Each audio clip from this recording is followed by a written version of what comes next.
We understand that you may not have heard of us, especially if you don't spend your Saturday afternoons hanging out at Cosmic Comics or make an annual pilgrimage to Rage or Icon. So, my name is Daniel Browde. I'm Josh Ryba. And together, as you've heard, we have created a graphic novel about vampires in South Africa, set at the early Dutch colony at the Cape and in present-day Johannesburg. Why is what we did so important to me?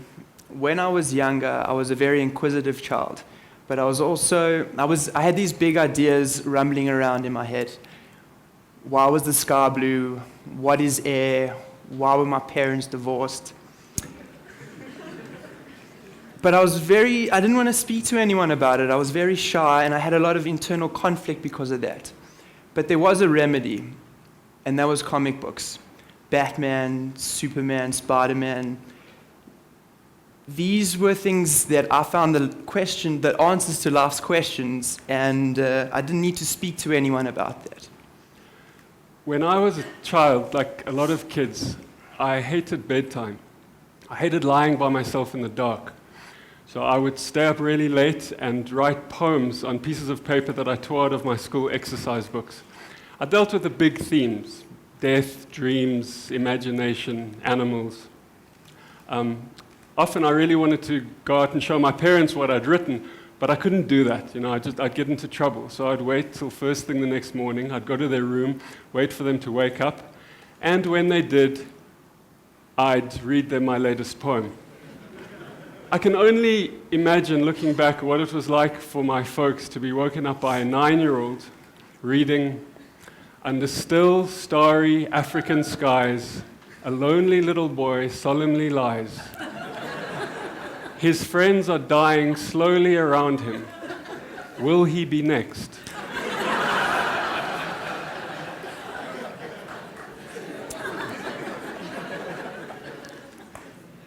Finding comics was great, but I still needed to find a way of getting my thoughts and emotions out.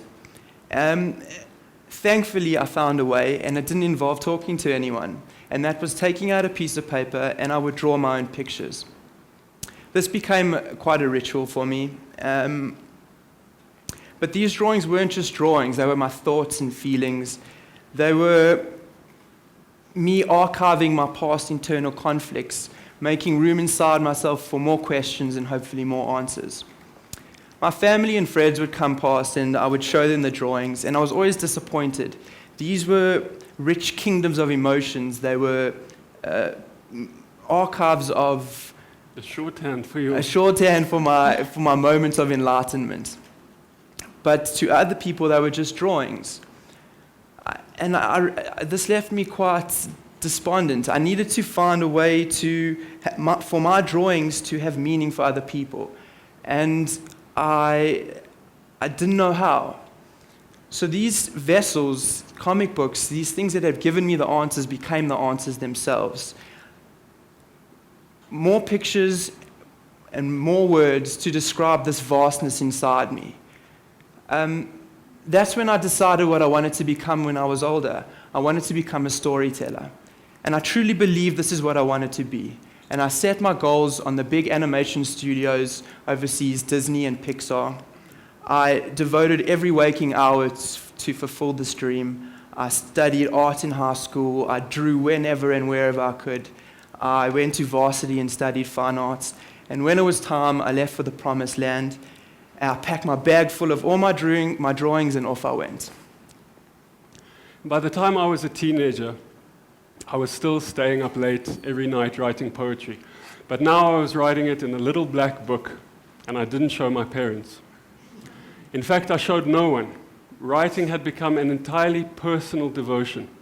And by the time I was 20, I was writing unfinishable poems about a young man writing unfinishable poems, about a young man writing, etc., going round and round and round in circles or spirals or whatever shapes the world inside our minds. Basically, I was using words to build a wall around myself, and behind that wall, I was feeling more and more alone. I fully believed the top dogs at Disney would be waiting for me at the airport with a sign that said, "Welcome, Josh Ryba, world's greatest storytellers." No one there. So I tried my hand at Disney. I tried to get in. Wouldn't let me in the door. I walked a bit further down the road, went to Pixar. I got through the door this time, was at reception. I wanted to let them know that I'd forgiven them for not picking me up at the airport and that I had arrived safely. But no one was interested in hearing about me, and so I had to come home. Very upset. On my way back to Joburg, there was a sign at the airport. It was my parents, and they were holding it up, and it said, "Welcome to the real world." My only dream, this huge desire that I had to be a storyteller, was crushed. I was very sad for a long time. I started freelancing. I moved out of home, and slowly but surely life went on, just minus a dream. By this time, I had lost faith in writing poetry. I was working at a newspaper as a sub-editor. I was fixing other people's grammar, spelling. I was writing headlines. Sometimes poetry sprung to mind. You heard the rain on the roof at night, rainy concrete ballerinas, and morning brought with it a ruckus of wind and sunshine, the long-footed ghosts of all small towns. But there was a vampire at the door. The ocean slicked. The corridor grew empty. You thought you had missed your chance. You thought you had lost your soul. I was at home watching DSTV. I was on the couch. It was a Wednesday or Thursday. I was watching a vampire movie. And I noticed that the guy was wearing similar clothes to the dude that was on the money when I was younger. It was a 2 Rand or 5 Rand note. And I was like, what's that guy's name? Oh, yeah, that's Jan Van Riebeeck. How cool would it be if he was a vampire? They should make a movie about that. And I was like, oh, that would be cool. I could make a graphic novel. And I was like thinking about it. The more I thought about it, the better it sounded. And I was like, maybe my dreams weren't crushed. Maybe there was a way out of it. And then I thought, okay, I needed a partner in crime, someone who could spell really well. And I was like, I knew just the man for the job. So I was moping around the house one morning when the phone rang.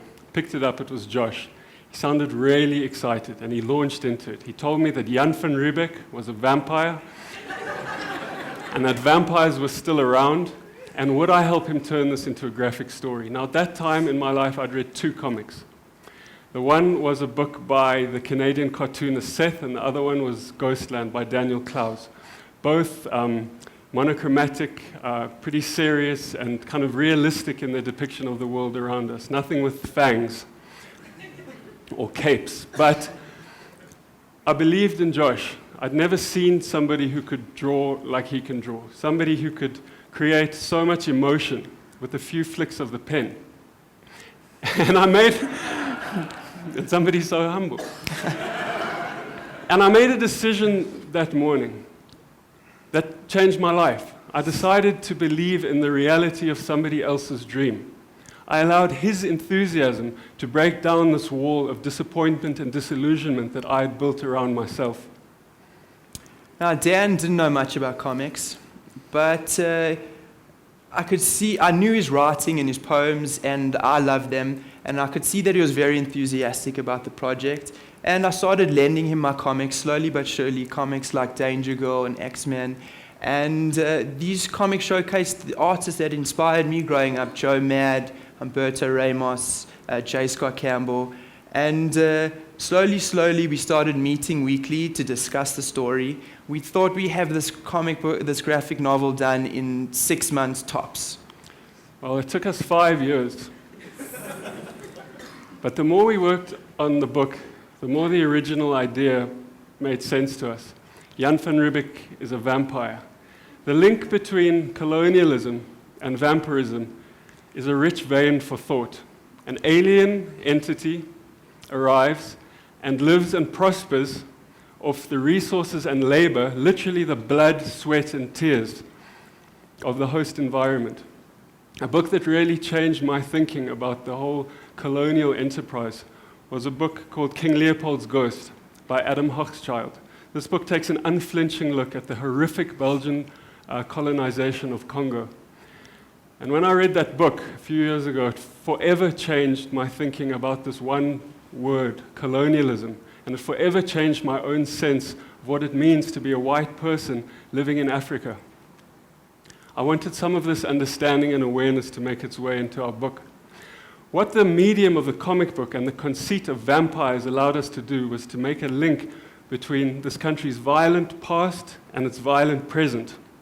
So, from Van Riebeeck's arrival, we jump 350 years to Joburg in the present day, where vampires are still around. Joburg with its aura of danger, its aura of crazy possibility, this town where anything can and does happen.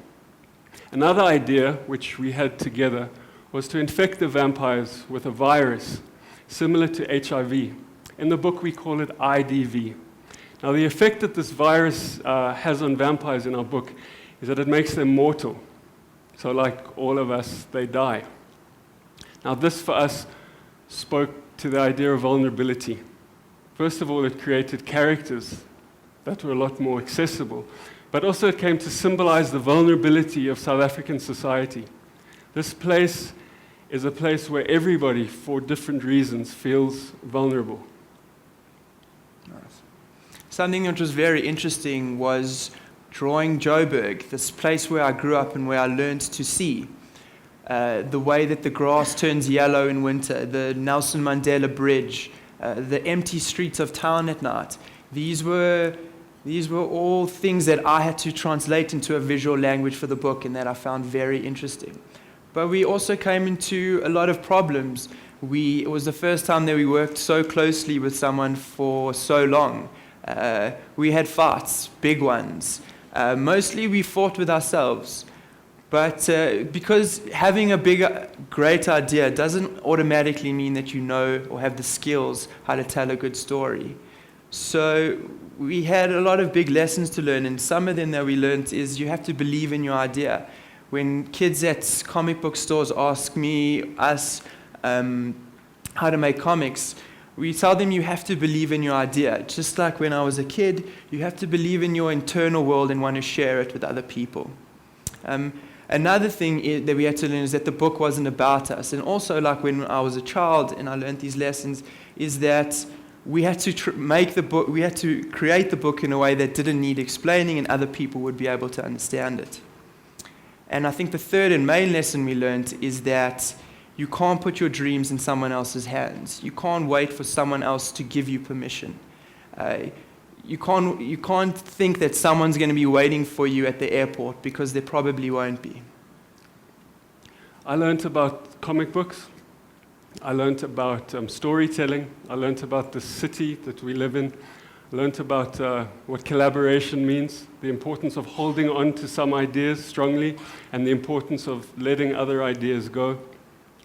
But I think mostly I learned about the importance of being open to other people, their ideas and enthusiasms. Like, I never in a million years, I promise you, could have imagined that I'd spend 5 years working on a graphic novel about vampires. But by opening myself up to Josh's idea and his dream, I opened the door to one of the most interesting and instructive and fun experiences of my life. We all have our personalities and identities, these ideas about who we are and what we like. But we all, I think, have a lot to learn by going outside of our genres and exploring what's there. It's like a friend of mine said to me once. She said, sometimes you fall through the cracks and end up exactly where you're supposed to be. In the end, we weren't sure what to call the book.